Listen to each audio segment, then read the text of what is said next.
চাঁদ রাতে ছোটবেলার কোন স্মৃতিটা সবচেয়ে বেশি মনে পড়ে? চাঁদ রাতে আসলে কি বলবো, আমার আমার কাছে ছোটবেলায় মনে হতো কি চাঁদ রাতটাই বোধহয় ঈদের রাত। কারণ চাঁদ রাতে এত আনন্দ হতো, আমার মনে হয় যে ঈদের দিনের থেকে চাঁদ রাতে আমরা সবাই মিলে বেশি এনজয় করতাম। এবং ওই যে কাজিনরা মিলে, ফ্রেন্ডরা মিলে, সবাই মিলে যে হাতে একটা মেহেদি দেয়া, একটা উৎসব করা, একদম লাস্ট মোমেন্ট পর্যন্ত শপিংয়ে ঘোরাঘুরি করা, কিছু কিনি বা না কিনি এমনি একটু ঘোরাঘুরি করা লাস্ট মোমেন্ট। তারপর ঈদের অনুষ্ঠানগুলো, তখন তো আর নিজেরা অ্যাপিয়ার করতাম না, বাট ঈদের অনুষ্ঠানগুলো নিজেরা দেখতাম।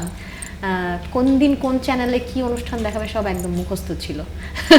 তো এই বিষয়গুলো আসলে খুব এনজয় করতাম, এবং ছোটবেলার ওই দিনগুলো, ইমোশনগুলো আসলে চাঁদ রাতের ইমোশনটা আসলে বড়বেলায় কখনো ফিরে আসবে না। বড়বেলায় এসে ঈদে কোন কাজটা একদমই করা হয়? বড়বেলায় এসে আসলে আমি আমার অডিয়েন্সের সাথে ঈদ করি। প্রতিবারই দেখা যায় ঈদে বা চাঁদ রাতে বা ঈদের পরপর কয়েকদিন টানা কনসার্ট থাকে বা কোনো টেলিভিশন অ্যাপিয়ারেন্স থাকে, নিজের অনুষ্ঠানগুলো দেখি।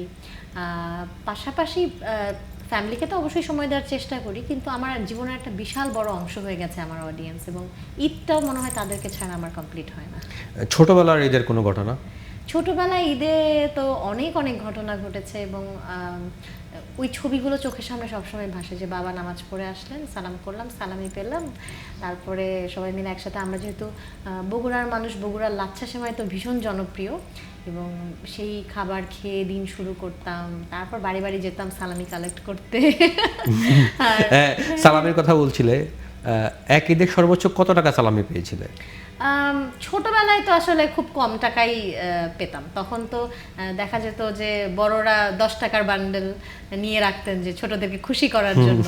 নতুন টাকা। হ্যাঁ, ওই 10 টাকাই কালেক্ট করে করে অনেক টাকা হয়ে যেত, 100 টাকার বেশি হয়ে যেত। এবং পরে স্কুল খোলার পরের কয়েকদিন টিফিনের যে বাহার, মানে কে কি টিফিনে, আরে তোরা কি খাবি বল, মানে একটা বিশাল ভাবসাব তখন, তো ওইটাই মজা হতো আসলে।